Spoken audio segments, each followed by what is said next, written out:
What if the kindest person you know is slowly dying inside? Not from illness, not from pain, but from giving too much to people who never once asked, "Are you okay?" This is that person's story. In a quiet little town, where the mornings smelled like fresh grass and the evenings carried the sound of crickets, there lived a man named William. He was the kind of person every neighborhood secretly depends on but rarely thinks about. If a bicycle broke down on the side of the road, someone would shout William's name. If heavy furniture needed moving, people didn't hire anyone. They just knocked on William's door. If a lonely old woman needed someone to sit with her for an hour, she didn't call her own children. She called William. And every single time, without fail, William would show up. He would smile that warm, tired smile of his and say, "Of course. I'm here." He genuinely believed that being useful to others made him a good person. And perhaps it did. But there is a fine line between being good and being used, and William had long crossed it without even noticing. His own home told the real story. The fence around his yard had been leaning sideways for months. His roof had a crack that let cold air seep in every winter. His garden, which he had once loved deeply, had grown wild and forgotten. His windows were dusty. His floors needed work. But William never had time for any of it, because he was always somewhere else, fixing someone else's life while his own quietly fell apart. Every night, he came home exhausted.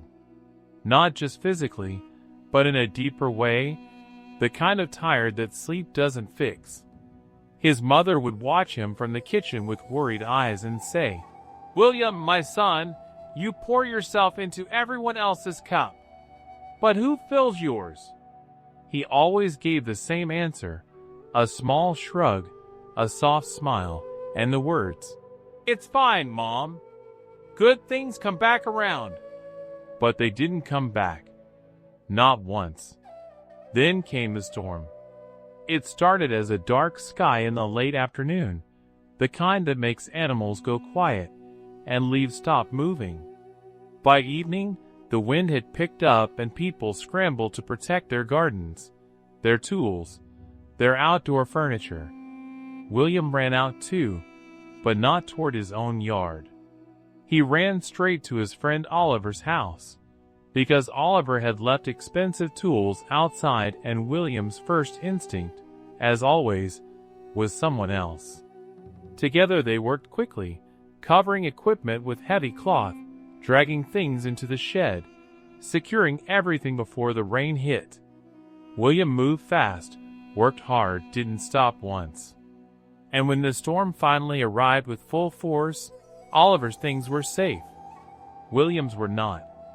By the time he returned home, the garden he had spent 2 years slowly building was destroyed. The wooden planters he had made by hand were waterlogged and split open. The small flower beds his mother had helped him plant were washed away into the mud. The outdoor chair where he used to sit in the evenings and drink his tea, blown over and broken. He sat on the front steps of his house in the rain and didn't move. Water ran down his face. His hands rested on his knees. He didn't cry. He didn't shout. He just sat there, staring at the muddy ruin of something that had once been beautiful, thinking about how he had helped save everything that belonged to someone else. His mother came and placed a dry towel over his shoulders. She didn't say much. Just softly, almost to herself, she whispered, "You saved the whole town tonight, my son, but not yourself." Something about those words went in deep and stayed there. The next morning, William walked to the edge of town where old Mr. Harris lived, a retired schoolteacher who had spent 40 years shaping young minds, and now spent his days watching the river and drinking tea on his porch. People said he didn't talk much, but when he did, it was worth listening to. William sat beside him, and stared at the water for a long time before speaking. "I don't understand what I'm doing wrong," he finally said. "I give everything I have. I never say no. I show up every time anyone needs me. But I feel hollow. I feel like I'm disappearing. Why does being kind feel like it's destroying me?" Mr. Harris didn't answer right away. He watched the river move, slow and steady, catching the morning light. Then he said, "You see this river, William? It gives life to everything around it. Trees drink from it. Birds bathe in it. Farmers use it for their crops. It is generous beyond measure. But what happens when the river loses its banks? What happens when it spreads too far too fast, with no direction and no boundary?" William thought for a moment. "It floods. It ruins everything it touches." "Exactly," said Mr. Harris. "Kindness without boundaries is not kindness anymore. It becomes self-destruction. You are a generous man, William, but you have given so much of yourself away that there is nothing left for the person who needs you most, and that person is you. You think saying no is cruelty, but saying no when you have nothing left to give is the most honest and necessary act of self-preservation there is." He paused, then continued, "For the next 7 days, I want you to try something. Every time someone asks something of you, stop before you answer. Ask yourself one question. Will saying yes cost me something I cannot afford to lose right now? My time, my rest, my peace, my health? If the answer is yes, then your answer to them is simply not today. That is all. Not forever. Not a rejection. Just not today." William walked home slowly, turning those words over in his mind. The very next day, Oliver came jogging over with that familiar look on his face, the one that meant he needed a favor. "William, I've got a heavy cabinet to move. Won't take long. You free?" William looked past him at his own broken fence, the one that had been tilting for 7 months, the one he had kept promising himself he would fix. His mouth almost formed the word yes out of pure habit. But he stopped. "I can't today, Oliver," he said quietly. "I have to fix my fence. I've been putting it off too long." Oliver blinked. "You're saying no? You never say no." "I know," William said. "But today I am." Oliver left looking confused and slightly offended, and William felt the uncomfortable sting of guilt that comes with doing something unfamiliar. But he picked up his tools, and he got to work.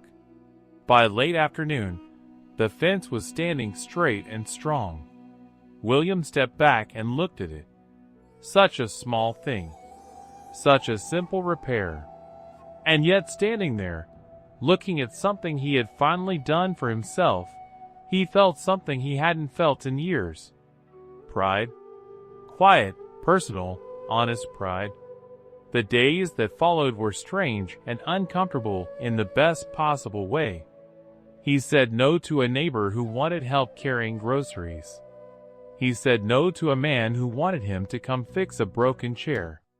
Each time, there was a moment of guilt, a reflex to take it back, but he held his ground. And each evening, instead of collapsing into his bed too tired to think, he sat in his house feeling something unfamiliar. Calm. Peace. A quietness that didn't feel like loneliness but like rest. On the 4th night, the rain came again. Not a storm this time, just steady heavy rain, the kind that reveals every weakness in a house. William's roof began to leak. He put out a bucket and stood there for a moment, wondering if this was the night someone would knock on his door the way he had always knocked on theirs. He waited. No one came. Not Oliver. Not the neighbors. Not a single person who had benefited from his help dozens of times over the years. But here is what surprised him. He wasn't bitter. He was something else entirely. He was clear. He went to his shed, got his tools, climbed up carefully, and fixed the roof himself. It took 2 hours. It wasn't perfect. But when he came back inside and heard the silence, no more dripping, no more leak, he sat down and exhaled the longest breath he had exhaled in years. He said to himself, very quietly, "So this is what it feels like to rely on yourself." Weeks passed. William did not stop being kind, but he became intentional about it. He helped when he could genuinely afford to, and he protected himself when he couldn't. And the most unexpected thing happened. People began to respect him in a way they never had before. Not because he was always available, but because he wasn't. Oliver stopped treating every small inconvenience as William's responsibility. Neighbors began solving their own problems. The people who had once taken him for granted either stepped up or stepped back, and either way, William found that his life had more room in it than it had in years. His garden grew back. His house looked cared for. His eyes were brighter. He laughed more easily and slept more deeply. He was no longer the man the whole town leaned on. He was a man who had finally learned to stand fully on his own 2 feet, and from that solid ground, the help he gave others actually meant something again.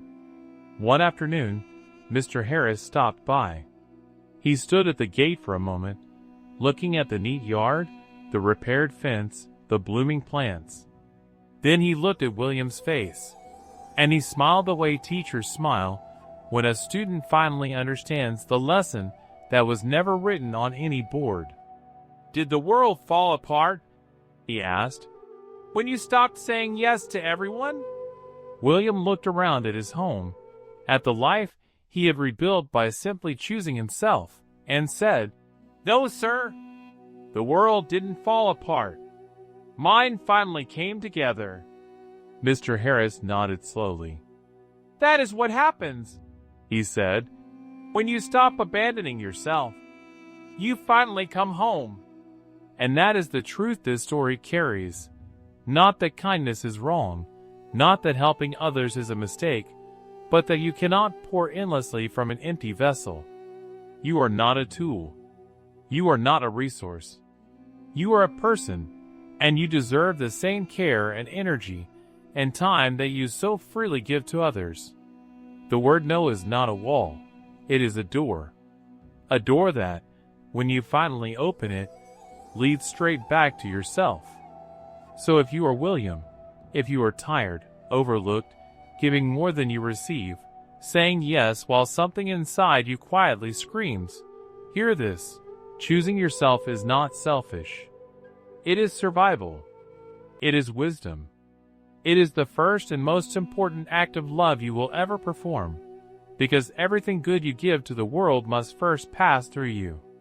Take care of the river, or one day there will be nothing left to give. And if this story touched something inside you, if you saw yourself in William even for just a moment, then do one small thing right now. Like this video, because it tells the algorithm that this message is worth sharing. Subscribe to this channel, because more stories like this one are coming. Stories that remind you of your own worth when the world forgets to. And share this with someone you know who gives too much and asks for too little. Someone who needs to hear today that it is okay to choose themselves. You might not know how much they needed these words, but somewhere someone does. Leave a comment below and tell us, are you like William? Have you ever felt this way? We read every single one. Thank you for watching, thank you for listening, and thank you for being here. Take care of yourself. You deserve it.